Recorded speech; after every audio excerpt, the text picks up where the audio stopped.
బాంబుల వర్షం కురుస్తున్నా, క్షిపణులు దూసుకు వస్తున్నా దేశ సార్వభౌమాధికారాన్ని నిలబెట్టుకుంటామని, అమెరికా ఇజ్రాయెల్ యుద్ధోన్మాదాన్ని సంఘటితంగా ప్రతిఘటిస్తామని ఇరాన్ ప్రజలు ప్రతినబూనారు.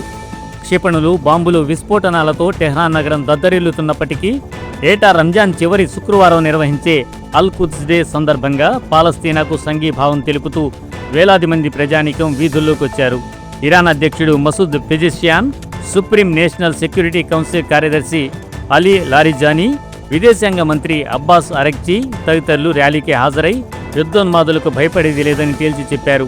టెహ్రాన్లోని ఫిర్దౌసీ స్క్వేర్ వద్ద ఈ ర్యాలీ జరుగుతున్న సమయంలోనే ఘోరమైన పేలుళ్లు సంభవించినా చెక్కు చెదరని ఆత్మవిశ్వాసంతో తమ పోరాట పటిమను చాటి చెప్పారు.